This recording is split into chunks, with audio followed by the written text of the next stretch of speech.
Before we begin with this presentation, I would like to share with you a very special moment witnessed by those in attendance. Prior to setting up my equipment, our friend and Veritas veteran, Command Sergeant Major Robert O. Dean, made an appearance. I thought Bob was going to say his usual hello. That was not the case. Instead, per the words of one of the attendees, quote, Bob Dean honored Jim Nichols unexpectedly, in great measure today, by passing along his Templar sword. When knights are preparing to move on, they turn over their last two remaining possessions, their horse and sword. The horse, Bob's Cadillac, was sold, but the beautiful sword that Bob had displayed over his mantle for more than 50 years was bestowed upon Jim, a gift Jim truly is worthy of. Bob is a treasure and a courageous man, and Jim has demonstrated his mettle many times over. And Jim said, quote, passing off the sword is no small measure. I suggest you watch the movie Kingdom of Heaven to understand what a profound gesture it is. It confers both great honor and great responsibility, unquote. I was able to turn on the camera and cut the last part of this very special moment.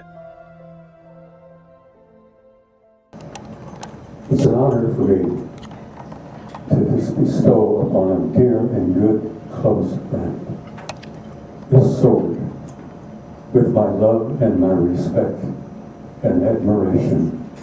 Jim, pull it from his scabbard. Carry that for the rest of your life and walk in the light forever, my friend. God bless you.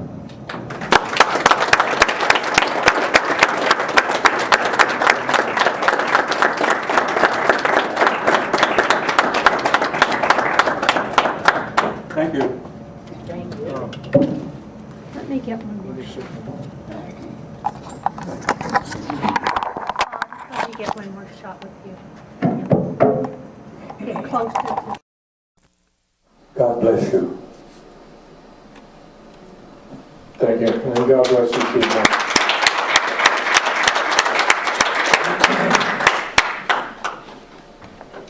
So, let's do what old Templars do best. Let's make some. If we could get the lights turned down, I have a brief 30-minute video I'd like to share with you today. Kind of set the tone for what we're going to talk about today. I was, in 1980, I got involved with all this crazy UFO, New Age stuff, thanks to another noble Templar who is not with us today, Wendell Stevens. Wasn't for Wendell, I wouldn't be standing up here today. I met Wendell in 1980 when he was just beginning his investigation into the Billy Meier UFO case in Switzerland. If you're not familiar with that, it's a story of a Swiss farmer who claimed to have contact, ongoing contact, with humans from the Pleiades star system. And I was so amazed at the information and the depth of Wendell's investigation that it inspired me to get involved in this field. And over the years, the Billy Meier case, if you're not familiar with it, has become one of the most controversial UFO cases on the planet. It has split the UFO community right down the middle. Its supporters are every bit as vociferous as its detractors. And to this day, we still don't have a definitive answer as to whether this case was real or not. For my own part, I tend to come down on the side that it's legitimate, that there's something happened in this case with this man that was legitimate,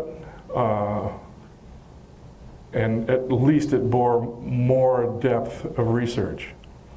So anyway, over this last year, back in October, of course, you know, Wendell Stevens died in 2010. And an organization in Phoenix called Open Minds purchased Wendell's entire library, his entire archive. They honored this man. But then this last October, Open Minds turned around and published an article called Beam Ships Busted, which totally debunked the entire Billy Meier case. And without mentioning Wendell Stevens personally, it left the impression that Wendell's research was shoddy and incompetent, and at best, and at worst, that Wendell Stevens was involved with Billy Meier in creating the biggest UFO hoax in all history. And frankly, I took offense at that. And our speaker today, Jim Dilettoso, who was directly involved in the original Wendell Stevens UFO investigation, was also incensed by that article. So we're going to give Jim Dilettoso a chance to share his point of view with regard to this case. But just to get started, just to give you a little flavor of what this is all about, I'm going to show you a brief video. A lot of the people don't understand that, don't understand the case, and they don't understand the depth of investigative work that Wendell Stevens put into this. And in 1980, a film was produced called Contact. It was a theatrical film that was going to get released nationally, in theaters nationally, that outlined the entire investigation of the Billy Meier case. But that film, just as it was due to be released, got caught up in litigation over copyright issues. And it never reached theaters worldwide as was intended. So that leaves so much of the Billy Meier case open to conjecture. And the public has never actually gotten to see Wendell's investigation as it was originally shown in this video. So anyway, you can see the whole video online. Go to YouTube, you can watch the entire video or film called Contact, which outlines the entire investigative work that Wendell put into his investigation. But anyway, I'm going to show you some snippets of that here in the next 30 minutes and give you kind of a sense of what Wendell was trying to achieve.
Since 1975, one of the world's most controversial and perplexing UFO mysteries centers on the notorious tale from Switzerland that a man named Billy Meier claimed to have face-to-face contact with beings from the Pleiades star system. Was Edward Billy Meier actually visited by extraterrestrials, or did this one-armed night watchman, living on a government pension, riding the Swiss countryside on a tiny moped, stage the greatest UFO hoax of all time? This tale has virtually polarized the UFO research community. Its supporters are as passionate as its debunkers. And yet to this day, neither side has provided a definitive verdict to this enigma one way or the other. But the interminable wrangling continues. One of the most recent debunks was posted in October 2011 by Phoenix research group Open Minds in an article authored by Michael Schratt entitled "Beam Ships Busted." This article offered speculation as to how Meier could have faked his famous UFO photos, as though he had in fact deliberately faked his UFO photos. But considering Schratt's assertion that Meier's UFO pictures do not prove authentic, forensic computer composite images do not prove Meier's photos to be a fraud either. It should be noted that Schratt's article does not constitute a full-fledged investigation, but simply his own speculations, none of which are based on personal interviews with Meier or on-site examinations in Switzerland. As well, the subtext of this recent debunk callously implies that the original investigation from 1976 by Wendell Stevens and his team was at best shoddy and incompetent, and at worst a deliberate collaboration with Meier to perpetrate a hoax. However, a comprehensive film record of the original Wendell Stevens investigation of the Billy Meier UFO case still exists. One of the most convincing UFO cases of all time began in January 1975 in Switzerland. The experience began in a UFO abduction case. A Swiss farmer was taken aboard a spacecraft, articulated words with the occupants, and began an exchange of information that has continued on and is going on today, still going on today. The spacecraft flew out of the blue and landed. The occupant got out and stood in the grass and sat on the grass and talked to the man, and they had an exchange that lasted 20 minutes, and there have been 116 contacts since then. Case involved a Mr. Billy Meier.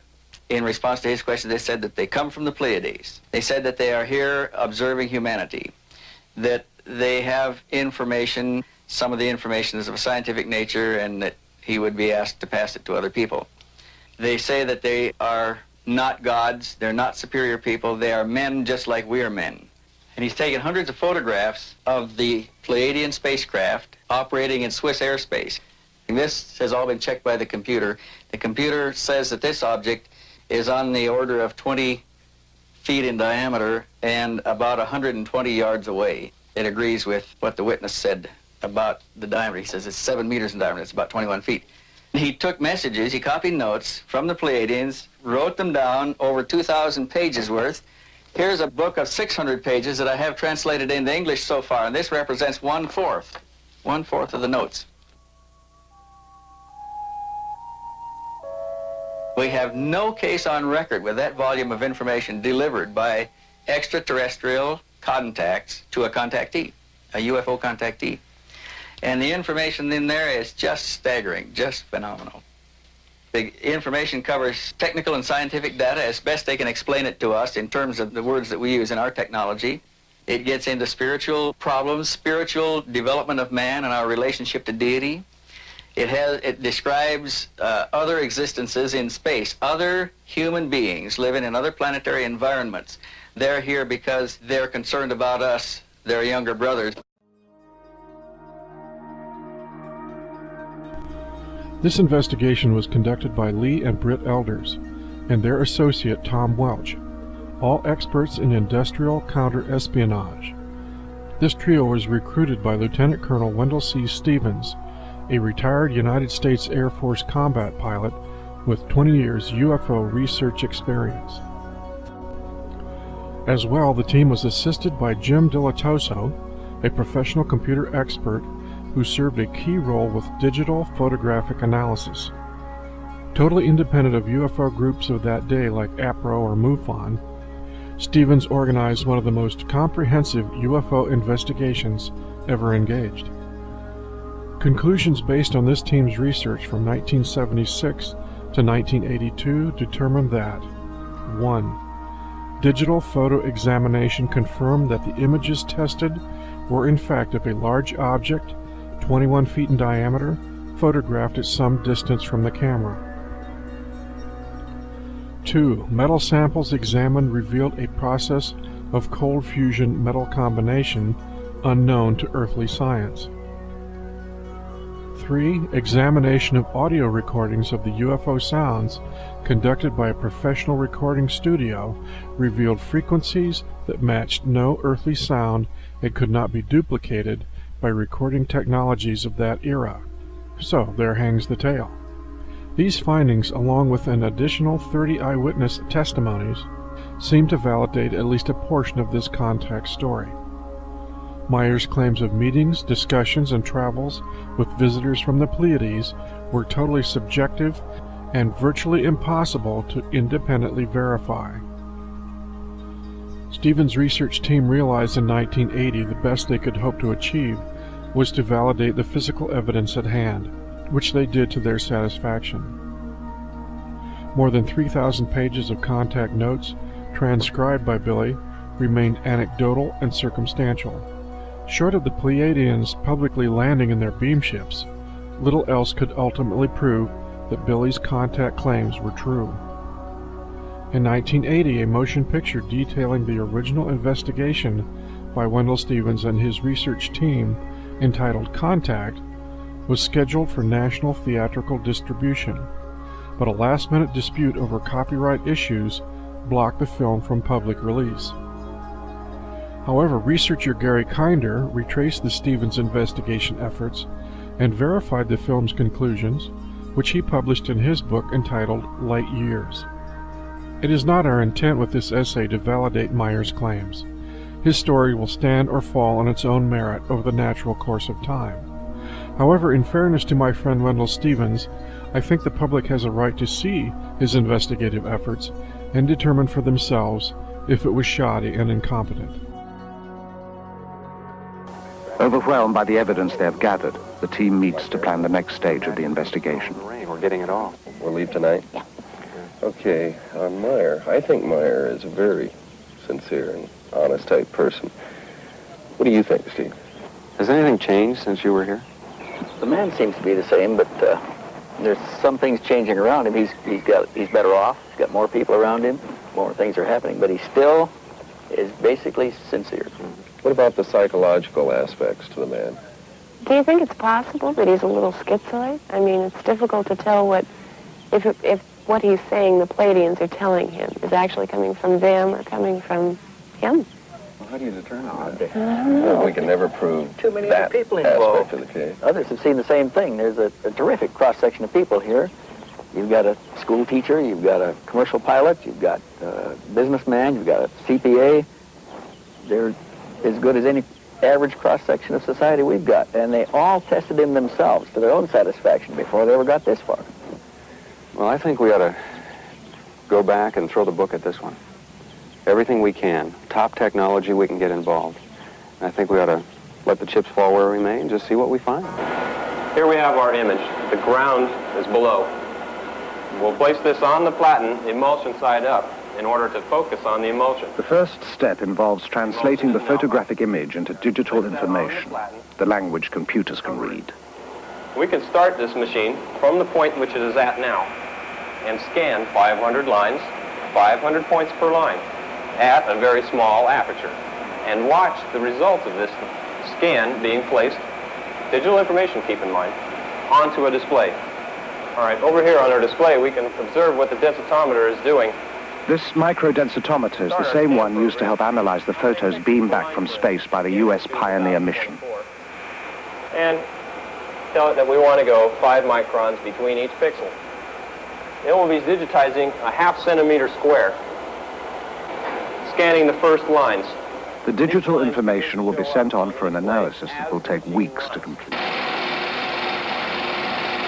Mary, do you have that file that we had on spectrographic analysis that we did? Oh, yeah, Tom, it's As right. the investigation continues, results from the testing begin to come in to the Intercept office in Phoenix. Hey, Lee. Hey, Tom, what's up? Just got this back. We sent this photograph over to Neil Davies. Just got his report. Neil Davis. Physicist, aerospace industry subcontractor. Right, okay, got it. Examined the photograph with microdensitometer.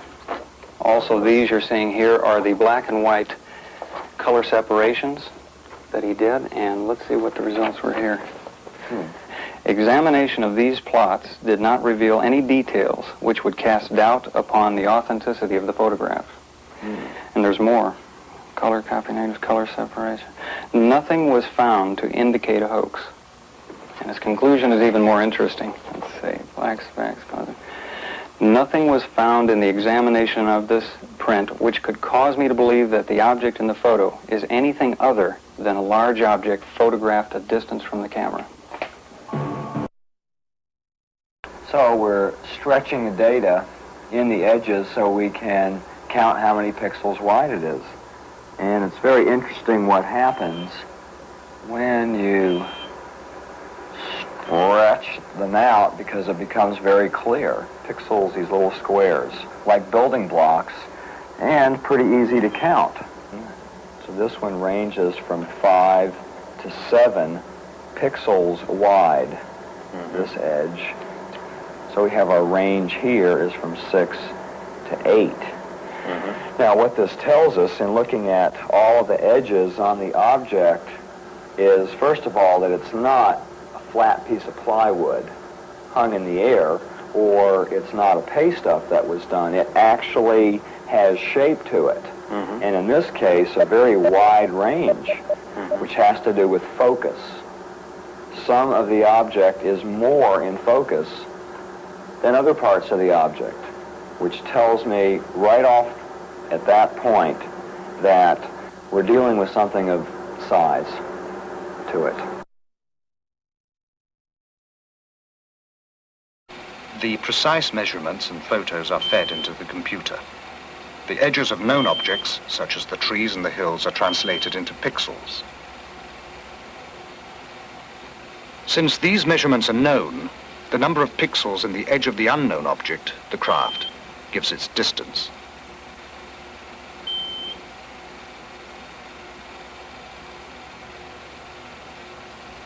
The beam ship is determined to be just where Meier said it was. Simple triangulation then gives its size, 7 meters, or about 21 feet in diameter. Billy, how many sightings? By now, the investigators have made over a dozen trips to Switzerland. The case takes up more and more of their time and taxes their ingenuity. Each test leads to another, and every result is double and triple checked.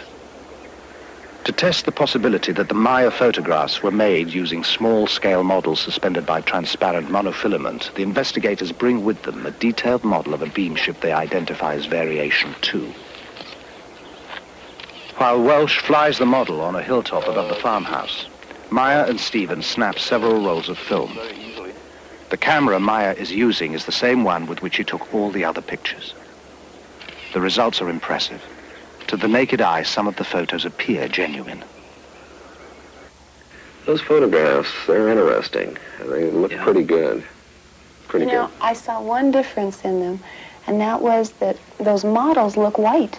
They don't reflect that silver gleam like the pictures that Billy had. You want to look at the focus in them, Dave? Hey, hi guys. What's Hey, Tom, Tom. what are you talking about? The pictures. Oh, yeah. Some of them looked pretty bad, but some of them look pretty good. I think we ought to test them. Pictures of the model are not all that good. In the pictures where he focused on the model, the horizon is out of focus. Where he focused on the horizon, the model is out. Well, not all of them, Steve. I mean, some of these photographs come out very, very good. We should put them in there for comparative testing under computer analysis.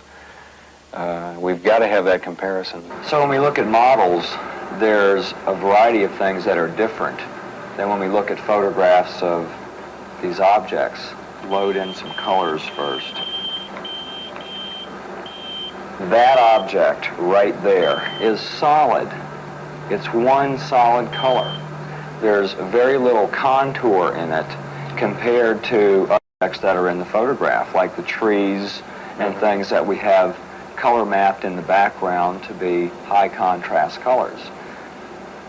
And have blown them up so we can look at the edges as pixels. So we're going from the brown object to the horizon. It takes 2 pixels, and then you can count it with your finger. You don't even need a computer. There's no contour to the object. Remember when we looked at the other photographs that were taken by Meier, the width of the edges range from 4 to 9. Point of the story. This is a small model. It's easy to tell small models.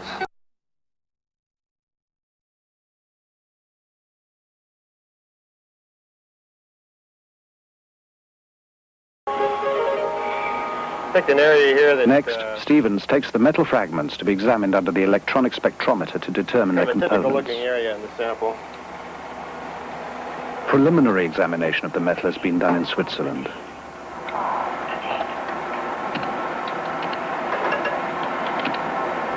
Yeah, we've got little marker bars here that we can line up on each peak as they come up. This one indicates we have silver there.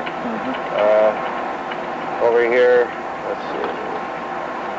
We've got some copper, small amount of copper. And that's like about all that's in here at the moment. The big band here is silver, though. The big one is silver. Later analysis of other fragments also reveals small amounts of thulium, a rare earth element that is difficult and costly to extract here. This is one of the... Because of the unusual nature of the findings, the fragments are given to chemist Marcel Vogel, an expert in crystalline structures and inventor of many substances used in computer components. The first specimen I looked at is a metal specimen, which I classified as F1. This is the appearance that it looked at, rather golden colored on one side, silvery colored here. We find that, in truth, it is silver and a small amount of copper. We look at it here, this same area here, under polarized light. What is unusual of this small specimen is both highly crystalline nature, and suddenly we come to a metal section as we see here, and it showed a combination of metals that I've not encountered in any normal bit of metallurgy, both crystalline deposits and metal. Now, we, with any technology that I know of, could not achieve this on this Earth's plane. I could not explain the type of material that I have and its discreteness by any known combination of materials. I could not put it together myself as a scientist. It's also a challenge because I showed it to one of my friends who was a metallurgist, and he shook his head. He said, I don't see how it can be put together. And we find that in this area there is evidence of machining, that there are striations which look like the sample has been worked mechanically. It doesn't look like anything that we've made here. At this moment, I would feel very much inclined to accept what was given to me as being true.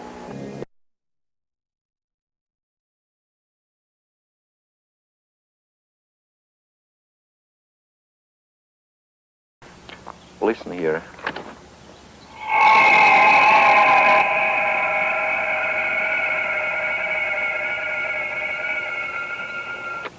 Wow, you recorded that here? My wife recorded this one here, and in the meantime, I've been there down where he's standing Lee with the older recorder. You had another recorder down there. How high was the ship above you? About 60 meters. 60 meters. How far would you estimate it is from here down there today? I think some 300 meters. The sounds bear no resemblance to anything Stevens has heard before. Meier gives him both tapes for analysis. The tapes are taken to electronics consultant Niels Rognerud and sound engineer Steve Ambrose for examination. We have two pieces of equipment. One measures the signal we're listening to in the time domain, the top one here.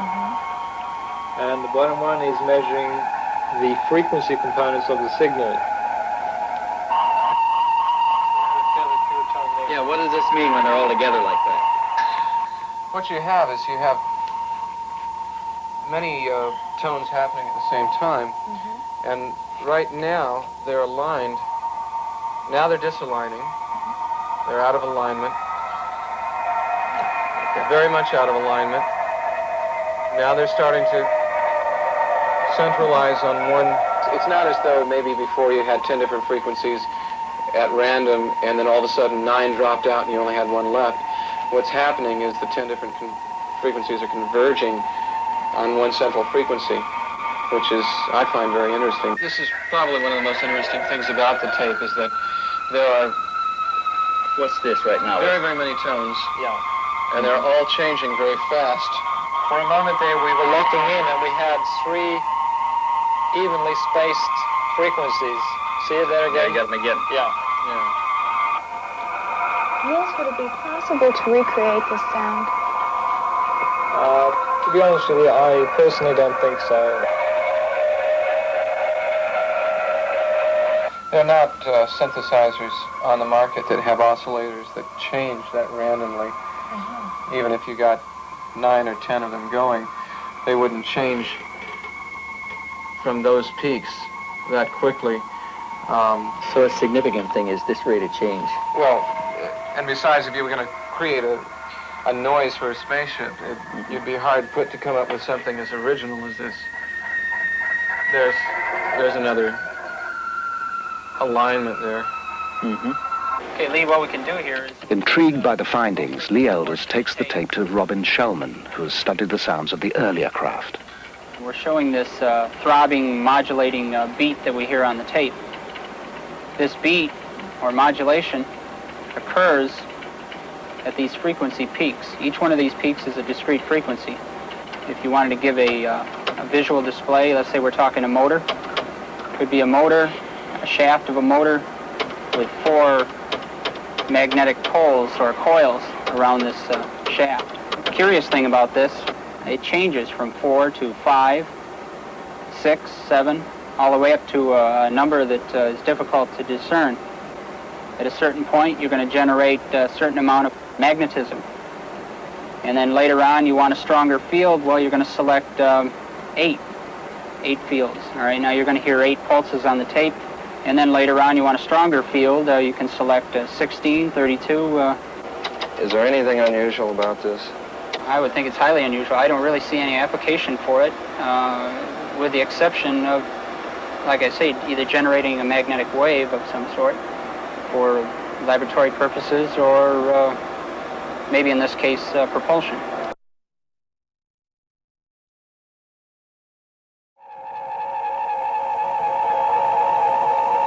The tapes hold still another surprise. Also, another interesting point to note here is we have there seems to be a steady pattern all throughout all of this random signal. It seems to be a level change very steadily in around 5 to 10 cycles per second, which happens to be in the area of the natural magnetic resonance of Earth, also called the Schumann resonance. Is that significant in any way? It could be. It's just interesting to note the correlation there. The peculiar correlation is something strange. I mean, why would the correlation be there? Yeah. You can see it on the oscilloscope. Meier says the beam ships can ride the magnetic field of the Earth. Rognerud's findings seem to bear this out. The team had shown the Meier material to a variety of experts in an attempt to learn if any of it could be duplicated. They estimated it would require expertise in at least a dozen different fields, including metallurgy, astronomy, ancient history, and psychology. The panel concluded it would take over 10,000 man-hours and cost in excess of $1 million to duplicate the evidence Meier has. At that, the computer could still spot any fabrication. What is genuinely amazing about Wendell's investigation was on-camera testimony from 2 aerospace engineers that agencies of this planet were engaged in developing zero-point propulsion systems comparable to those described by Meier's Pleiadian visitors.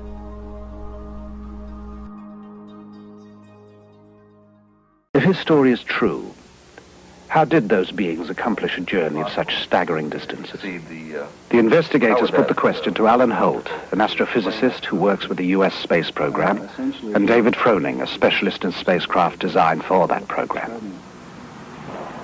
Gentlemen, is faster than light travel possible today in our technology, or is this still just theory? There have been physicists that have been so bold and brave as to actually postulate the existence of particles that travel faster than the speed of light. And they have called these entities tachyons. And they have shown that the existence of such faster-than-light entities may not violate known laws of physics. I've worked on a kind of a field theory approach, which is basically an extension. I like to view it as an extension of Einstein's last work on a unified field theory. I really think that everything is pointing to a breakthrough that will make possible faster-than-light travel. Now, not all physicists will agree with that. How would it work? The spacecraft, based on the propulsion concept I proposed, would use a field resonance effect to effectively jump into hyperspace, disappearing from space and time in our solar system, and then reappearing at a distant star. At the journey's start, some distance is traveled and some time taken getting out of the solar system is shown by the curved line at the left. Then a hyperspace jump covers most of the distance with almost no lapse of time. Some time is taken again decelerating to the target, the curved line on the right. What shape would such ships have to be to make such a trip? I initially came up with this design, with a central circular symmetrical shape. This top figure shows the field resonance system in its space-time jump mode, where it initially rises up to a certain point, and as it rises up, as the pattern gets closer to the resonance point, the colors can change, showing the higher energy flow. And you do get an effect in this concept that is very similar to what is observed in some UFO sightings. Okay. Dave, concerning the Pleiades, they're about 500 light years away from our planet. What would you estimate the time in this form of travel? We're talking about on the order of eight-hour transit times between the Earth and the system such as the Pleiades star cluster. According to Meier, the Pleiadians make the trip in something over 7 hours. Meier also says that the Pleiadian beam ship's use of the magnetic field of the Earth is something our scientists are close to being able to accomplish as well.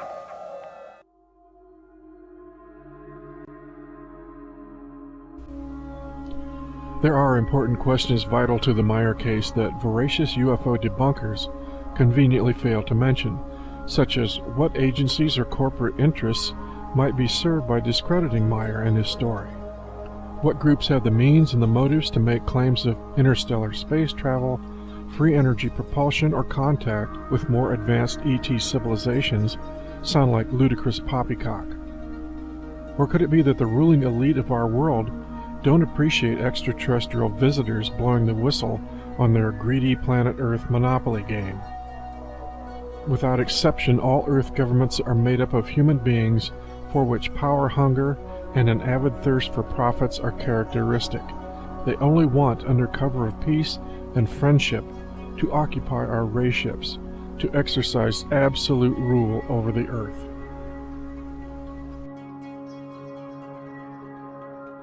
I asked free energy inventor Adam Trombley why he thought this technology was being suppressed, and if the UFO phenomenon was related. We've had major military people at great risk to themselves say, yes, these things are real. Why do you think the military-industrial complex doesn't want that statement to be made? Because you start thinking about what kind of technology is behind that. That's the bottom line. The suppression of UFO phenomena is hand in hand with the suppression of so-called free energy. The energy is extracted from the fabric of the space around us, which means it cannot be metered. That is a direct threat to the single largest industry in the world, energy. It's goodbye ExxonMobil, goodbye oil, goodbye coal, Goodbye linear transmission of electricity through power lines, all that gone. Unfortunately, it's someone's $200 trillion piggy bank. The proven oil and gas and coal reserves are worth north of $200 trillion.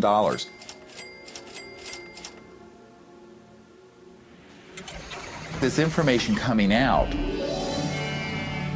would completely change geopolitical power more than anything since, well, in recorded human history.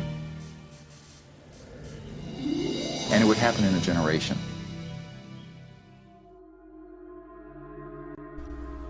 So does the Billy Meier Enigma contain a kernel of truth, intentionally buried somewhere under layers of controversy and disinformation?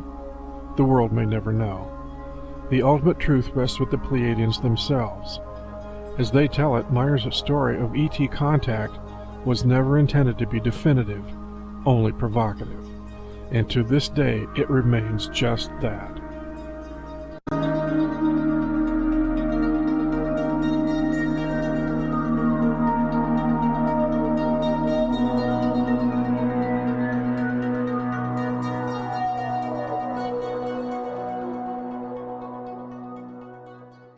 One of the actual original investigators in Wendell's Billy Meier case, he's going to be speaking to us here today. Oh, God, he got me. I was looking right at that thing when he turned it on. With regard to open minds and Michael Schratt and his debunk article, the minute he posted that, the day after, I fired off a letter. Michael's had been a friend of mine for a long time, and I've admired his research into secret government military projects and aerospace projects, which seems to be his main source of, or his main center of interest. And so for him to debunk the Billy Meier case seemed a little out of character for him. Anyway, I fired off a question to Michael right after he posted the debunk, and I asked him, was this something that that he had been researching independently, or was he had he been asked by Open Minds to write a specific debunk for their magazine? And he never answered back, so I have no idea where he's coming from on this. But anyway, we're going to take a little break here. I'm going to get Jim up here and get him set up and ready to go. And we'll let you see and listen to one of the actual original investigators in Wendell's Billy Meier case. He's going to be speaking to us here today.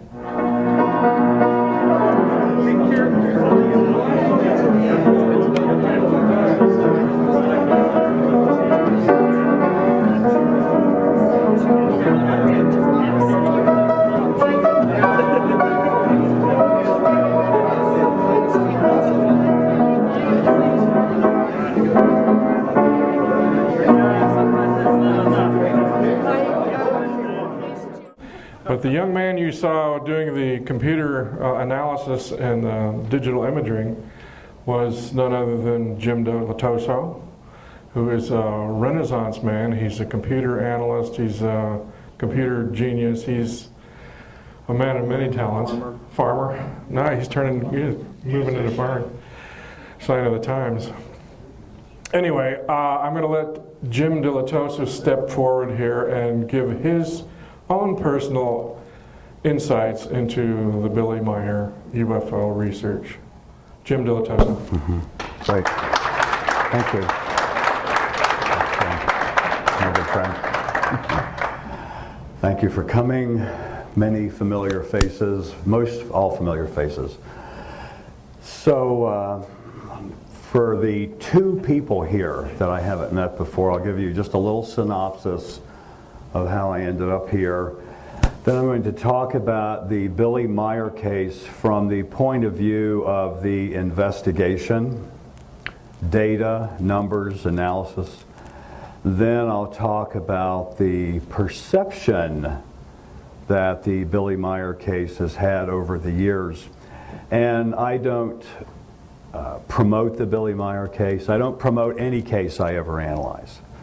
I do measurements, I find other people that will take measurements, and then we stand by the results until we find a better way or another way to do it.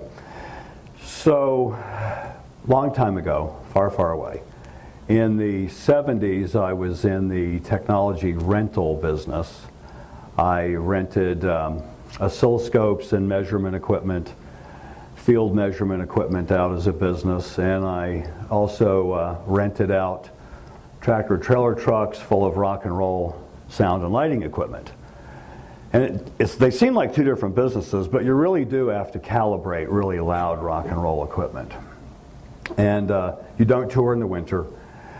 You find other things to do, and frequently I would get involved in scientific analysis or the mining business, or other things that involve some of our other equipment. And in the winter of 1978, I was involved with a man named Socrates Ballas, who was producing a film on the Shroud of Turin. It was the reinvestigation of the Shroud of Turin was happening. And we bid and won the bid to create the film interface to the iridium testing equipment. And I met a group of people. I met people from the Air Force Academy who were also working on the project. I met people from APRO, and I met people from Brooks Institute of Photography who were intimately involved in the project then, and we did our part. I met a film producer who suggested that the approach that he knew he had taken, it was John Stefanelli, could be useful for a group that he knew that wanted to analyze UFO pictures. And that was APRO from Tucson, Arizona. So we first met with Jim and Coral Lorenzen and outlined a method that I could follow to find out who the manufacturers were, who was the hardware, who was the software, who were the best users. And that would take a year or two to develop a technique that then could be applied by people interested in image processing. So we tested the first 40 images of the APRO library that was supplied to us. So I first met Bob Dean and Alan Benz and others I think are right here. And at the end of that was a request to do one particular case. And we had investigated and developed a method, but I didn't consider myself to be the skilled user.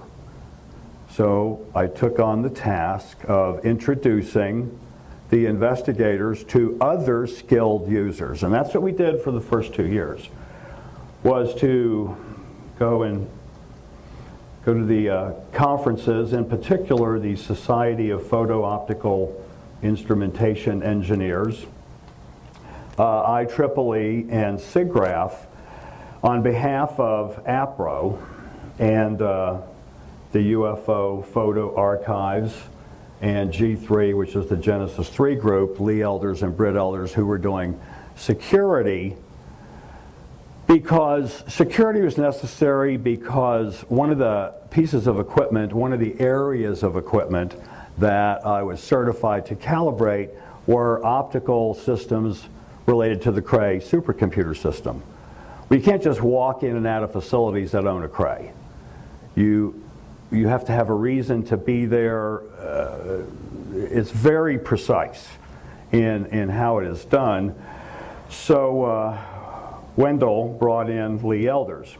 Then we went to Jet Propulsion Laboratory, University of Arizona, U.S. Geological Survey, EG&G, TRW, IBM, Anti-Submarine Warfare Center, a number of places. To have them, provided the relationship had been properly set up in advance, which meant non-disclosure agreements, means we're not going to say that we tested the evidence there. They're not going to say that they tested the evidence there. And that went on for a full year. Usually because somewhere the tour that we were doing, and in that era it was the Moody Blues Long Distance Voyager tour, that I would meet Wendell and Lee Elders, and we would go to a lab somewhere and do a test and run back to the hotel and then go to the show, and they'd go on their way. And we never found anyone who found any evidence of a hoax. And that's what you're really trying to do. Trying to find evidence of a hoax. You're trying to get a match. It's a hoax. It's an airplane light. It's Hale-Bopp. It's a street light. And this is a database that we had created to mimic the processes that were forensically correct, scientifically correct in the arena where we were going to do tests. We follow their protocols. We don't walk in with our own protocols. They're calibrating cruise missiles to determine if that's the moon or a basketball. Hey, I like the way they do that, okay? Let's use their method. Let's determine if this is a large object or a small object. Let's determine if it has been superimposed. Let's determine on a piece of film, and that's really what we're looking at right here. A little bit about the method, if this is interesting to you. So when you understand that detailed scientific analysis was done, that we just didn't take a test tube of blood and hold it up to the light and go, well, it looks okay to me. You have a piece of film, sprocket holes, an image plane in the center, and you're going to look at the image. But you're also going to look at the film grain. You're going to try to understand what the dynamics were when the image was exposed. And if it was superimposed. And one of the key things that is important to analyze was out in between the sprockets. Because if an image has been superimposed, it's all happening out here in the image area. So we'll get two film grain patterns that are superimposed on top of each other that we can see with a microscope and to some degree a microdensitometer. But nothing has happened out in between the sprockets. When you copy a piece of film, you're going to get the film grain from the original image and the film grain from the copy all superimposed out here, and you look out here to see if there's 1, 2, or 3 layers of image grain to determine if it has been superimposed. And there is a plethora of tests that need to be done. If it's a scale model, is it suspended by a string?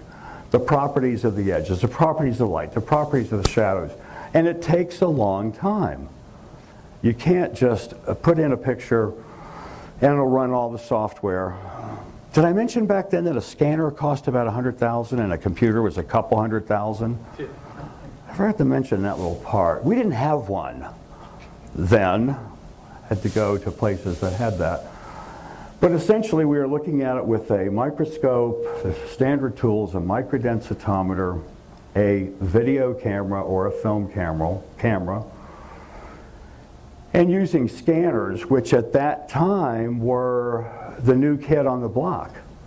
To be able to scan film was there was only a few places to go and use one. USC and U of A were our preferred places in the late 70s. And a spectral analyzer, which sometimes can just get you in a lot of trouble using that term spectral. Astronomers think that you're doing spectral analysis like of stars. They'll say, what, spectral analysis? No. And someone that's in film knows that the density that a spectral analyzer and a microdensitometer are important tools. I'm probably speaking to the choir. I mean, we're in the Image Processing and Optical Sciences Center of the universe here in Tucson, Arizona. But the image plane itself and the pictures that we were looking at, the object, the trees, the mountains, were not just the images of interest, the area of interest as it's frequently called.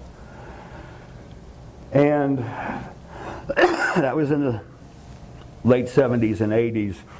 In this discussion, we go on to, I cover what we did in the 90s and what we did in 2000 and what we're doing these days and how all of it works. But let's stop for a minute, because we're really talking, before we jump into the present, about what was going on psychologically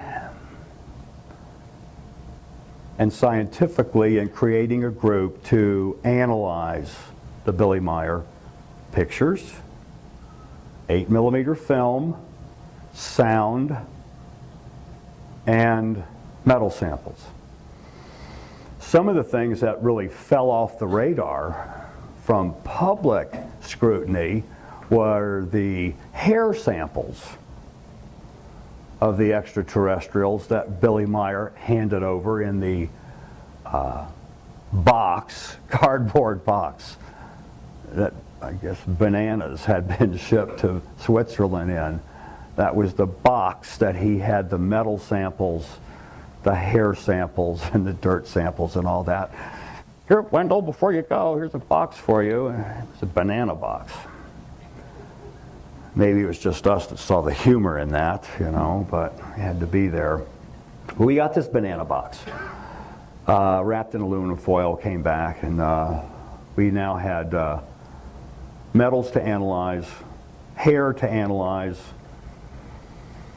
more photographs to analyze. So the approach to take was to find experts, acknowledged experts, read white papers, go to Society of Photo-Optical Instrumentation Engineers, find the finest equipment that could do things, find out from them who was using that equipment, and then go to that lab. Where the hard part would happen was, how do you get those people to like you and let you use or collaborate with them to analyze these images and metal samples? Well, for those of that know him, it's Wendell.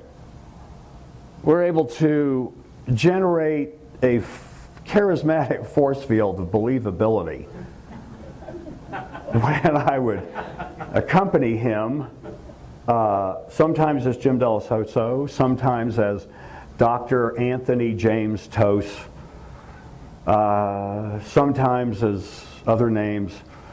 Wendell had no business being there to calibrate Cray supercomputers in the image processing lab, so I certainly couldn't say, this is Wendell Stevens. The ways that we did that to develop the collaborations, each situation was unique. It was important to get the tests done, and with the non-disclosures that happened, agreements which Lee Elders dynamically enforced that all parties would sign, there wasn't going to be any outside discussion when someone would call. So let's go back and look at some of these initials that were on here. Someone goes back and calls BN. Who is BN? BN is Bob Nathan, head of the photo lab at, let me see, it wasn't the drugstore on the corner. Where was he? Jet Propulsion Laboratory. The head of image processing and analysis at Jet Propulsion Laboratory was certainly not going to respond to someone from MUFON or CalCorp or a newspaper writer calling up saying, hey, Bob, I hear you all are testing UFO pictures over there at JPL these days. What'd you find? Oh, no. We're not. No one's ever been here.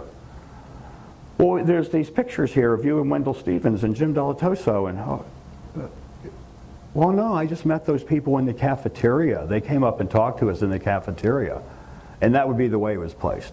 And the information dynamic would start. A lie has been told. MUFON publishes the list of unverifiables, allegedly reports on testing that had been done, that started a snowball. the snowball effect, that it's all fake. They're saying that they've gone to these places and they haven't gone there. Well, we had gone. And the mission was not to go and get analysis done, to take it over and put it in the MUFON journal or the APRO journal or any UFO journal. That was possibly to be done later, but it was not the mission at that moment. The MM guy, who is MM? Michael Malin. Anyone know who Michael Malin is? Who knows who Richard Hoagland is? Who's Richard Hoagland's nemesis? Michael Malin, who built and runs the Mars Observer, Mars Rover project. Mars Observer. Well, long before he was Richard Hoagland's nemesis, he was one of the people who analyzed the Billy Meier pictures, found no evidence of a hoax, believed that it was a large object at a distance from the camera, as did Bob Nathan, as did LL, Lawrence Lepley, U.S. Geological Survey, Flagstaff, Arizona. No evidence of a hoax, not a small object. Now, we'll get back to a minute how they would determine that and how the processes have evolved to be able to tell that something is a large object or it's a small object. Well, I'm not going to tease you. Let's just do it right now. Basketball is coming at me. When I talked here a couple years ago, I talked about this. Some of you may remember. Jim Nichols is going to paint a painting. And he's painting the moon. And the moon, he's got it at arm's length, and in the painting, it just happens to be that big. While he's painting, someone throws a basketball at him. And it's coming at him, and in the painting, it just happens to be that big. Here we are. Moon, basketball. What do you do to the moon and to the basketball so when you're looking at the painting, your eye and your brain believe that that's a large object, the moon, painted to be way off? This is a small object, and it's up close. Paint by number kit. Anyone ever get one of those? Aren't they great? Paint by number kit. So if you get a paint by number kit and you're going to have a basketball and the moon, in your moon, longitude and latitude segments, let's say there's 12 segments. Longitude, latitude, 12 lines. And we're going to have 12 degrees of burnt umber paint. Number 1, number 2, number 3. Because the whole basketball is really all the same color. But because of the light shining on it, it looks like it's brighter and darker shades.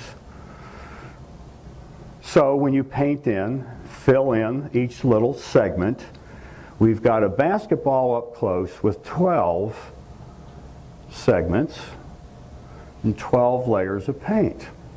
The moon, we're going to have 32 segments. And we're going to have 32 segments, layers, colors of paint. Would you paint that way, Jim? Sometimes, right, sometimes. Back me up, Jim, come on, this is important. So we've got segments. How many numbers are on? That's right. Oh, I know, I didn't mean paint by numbers. Aren't you the guy that's the real painter? Blow all my secrets here. Okay, very good. Number of segments, number of shades of color. And the edges, focus. You know, in real life, everything is in focus.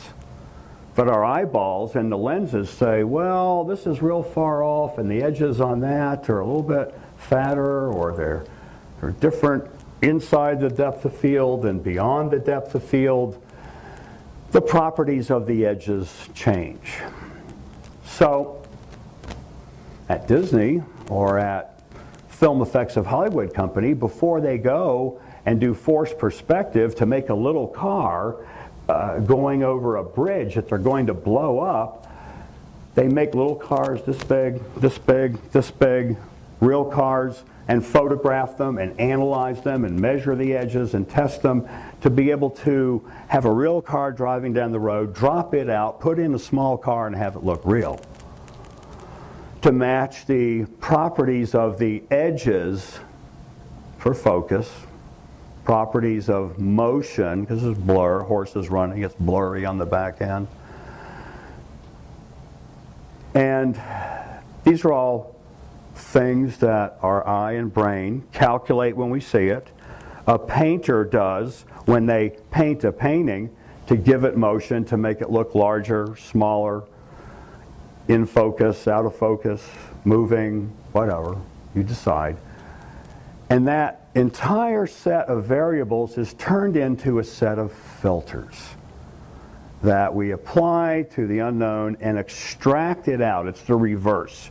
Instead of painting it in, we're going and analyzing and saying, in this ball up here, how many segments are there in that?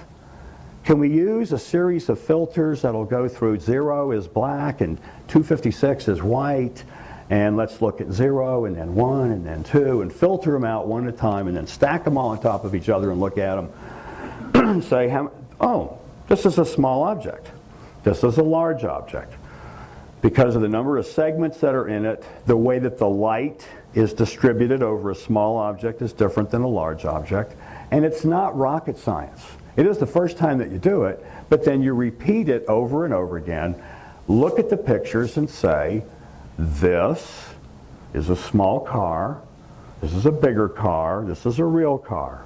This is a little airplane we made, this is a bigger airplane, this is a real airplane. This is an unknown, but what we do know is that it's 20 feet in diameter. We don't know what it is. We don't know who's driving it. It's a disc-shaped thing, but it's not 30 inches in diameter. It's 20 feet in diameter. And after you've gone to 3 places, and they all say the same thing, you could kind of stop there. But we've gone to 4 and 5 and 6 places. As time went on, I decided to buy a couple of those computers myself. Might as well have them in my inventory of things that I rent out. So I had them, 2, Dianza 6400 and a Gould 9000 and a Silicon Graphics and eventually a Cray. But it's not about the analysis of the pictures to me. It's not about the hair samples so much, because there was control problems with that. It really came down to the metal samples. Who faked the pictures? You know, they have a real 20-foot model. That's what it came down to be. The accusations were that Billy Meier and his Confederates had a real 20-foot model. Okay, build that. The metal samples were disruptive. Scientifically, in the approach that we were taking, which was that we would go to the principal scientific publishing organizations, find the manufacturers, find the software, find the best users, go to them, have the test done, pretty straight ahead. Big object, little object. No one really ever had to go out on a limb and say, well, it's a disc-shaped object, must be extraterrestrial. Neither Bob Nathan or Lawrence Lepley or others ever said it was extraterrestrial. No evidence of a hoax, large object. When the metal samples were first analyzed, and controls were always put in. These were the samples that we got from Billy Meier. These are the silver solder samples, and these are the magnetite, and these are other samples that we put in as controls. It was very disruptive to have Marcel Vogel and later Jim Hurtak talk about the analysis that Marcel had done and Jim Hurtak had participated with him in doing, that he was finding missing secondary bands. He was finding biofringent materials, organic materials, cold rolled into high temperature materials, and essentially atomic elements 1 through 59 all in the same substance. That's really disruptive. Remember, I got to go and do that and then go back and help Alice Cooper put his makeup on. What have you been doing, Jim? I was seeing friends, restaurant down the street for 3 days. The metal sample analysis drew a line in the sand where the information was no longer going to be supplied to the UFO community or the laboratories that were doing the testing or anyone. It was kind of a chilling realization that comes over you that if it is extraterrestrial and they're dealing with this one-armed guy riding a bicycle, how do they think? What are they doing? Up to that point it became, yeah, there's pictures and there's people coming to visit here, and it's bringing credibility or credence de facto, unintended by us. That was not the mission, to bring credibility to Billy Meier to talk about the mission of the Pleiadians. Their story was very interesting. I liked all of that. You know, I liked Rudolf Steiner and Madame Blavatsky and Walter Russell, and those are all the people you like to read. And I spent a lot of time with Manly P. Hall, for those of you that may know of him. The metal samples aspect changed the security, it changed the it changed my perspective. Up to that point, a lot of the bills I had been paying for the whole group, the airplane trips, and it guaranteed my position in the scientific analysis group. Airplane trips, and it guaranteed my position in the scientific analysis group. I began to feel that there were other people layers above us that were doing things. That we weren't just getting into Jet Propulsion Laboratory because of cleverness and being able to pick up the phone and call someone at Joint Strategic Target Planning in Nebraska or Special Operations Command in Florida and say, hey, I got this computer thing I want to bid on over here. Can you get us a pass to get in over here, and we're going to try out some new equipment. That's one thing. But the reality of the metal samples were that there was not just a passive, they're flying over, a guy's taking a picture. We're coming back analyzing the pictures. There's a technology involved that is so deep and is so potentially global in impact that Wendell and Lee and Britt and Tom and I would spend most of our time at that point talking about who else knows about this, really. And the little materials that are now missing from Marcel Vogel, and they're missing from MIT, and they're missing from, are they really missing? Did Marcel just say that he lost them? Or did someone really take them? At the same time, there was a lot of jealousy, infighting, lying, storytelling going on all around in the UFO ghetto. I'm sorry, the UFO community. UFO community. Outright lies.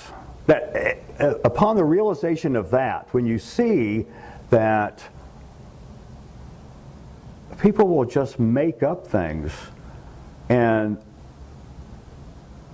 with no hesitation in proceeding and name calling and accusations, and there's no quality control. There's no one to stop them. Lee hadn't been in UFO investigations, Tom hadn't, Britt hadn't, I hadn't. And the era when the rest of the testing was getting deeper was when we began to see that Wendell was getting a little bit nervous, whether it was about the Leonard Stringfield case or it was about Jesse Marcel coming forward about Roswell, or whether it was about the Meier case, that I didn't know if we were really the qualified ones to be out taking extraterrestrial metal samples around to be tested. I mean, how did I end up being the guy to call up, to make arrangements at TRW to go there and producing rock and roll tours? Yeah, we got a lot of really fancy equipment, a lot of really expensive scientific equipment. But what else was going on? Was there an attempt to reel in all of the evidence? Was there an attempt to discredit the case? And at first we really thought that people like Walt Andrus and Cal Korff were working for intelligence community. Believe me, they're not.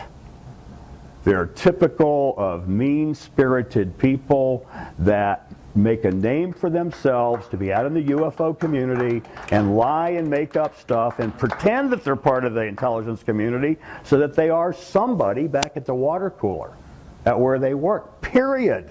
That's all those people are. But you don't know that then. You know, and sometimes I wish I didn't know now what I didn't know then. That's somebody's song lyric, by the way. I think Jonathan Edwards. Well, many of the labs where we had gone to do testing, such as EG&G, Wackenhut, TRW, National Reconnaissance Organization, Special Operations Command Materiel Center at Naval Special Weapons Center, Anti-Submarine Warfare Center, that were places that used to be my technology clients that were now my UFO clients. And was I really getting in trouble? How much trouble was I going to be discovered? And what was going to be happening? And I believe, cheers, that somebody up there was doing it all. And I don't mean in the inner planes and the mystical realms. If extraterrestrials really come here, and if there is a cover-up, small, medium, and large, the Meier case is in the thick of it. It's not like, oh yeah, the cover-up is going on over there. And the Meier case is just a thing that Cal Korff poisoned and then Michael Horn ruined. Maybe it's all the better like that. That as long as the Meier case is discredited, Billy and the Pleiadians, the PRNs, can do whatever they want to do without Billy being under a microscope. That is a benefit. Meanwhile, Billy, I perceive, like many abductees, contactees, schmabductees, wabductees, whatever flavor you want to pick, with all due respect, change their story as time goes on. They homogenize the story. They exaggerate the story. They create elements around what they're doing. And I think that's a little problem that's called human nature. Whether you've talked to the burning bush, or whether you've talked to H.W. Bush, or whether you've talked to your guiding spirit and a revelation happens, it's really hard to go back and say, I'm going to be a better person tomorrow. Watch how much better I'm going to be. It's really hard to improve yourself and to stay there. When you have a giant experience, you want to share it with everybody, I think. Illustrate what happens, other people gather around you, and then the story starts being told. Now, with all the science that had been done in the Meier case, and it stopped being released at a certain point, most of the science that was ever done in the Meier case has never made it out into the media. Hasn't happened. There's a cross between the violation, the apparent violation of the non-disclosure agreements by UFO clubs, investigators calling some of the researchers to see what they had done, at the same time that the metal samples really shocked the investigators. What are they doing? What are they doing coming in their spaceship to see this guy that rides his bicycle around with one arm and giving him a banana box full, 40 pounds of metal samples, and the explanation for how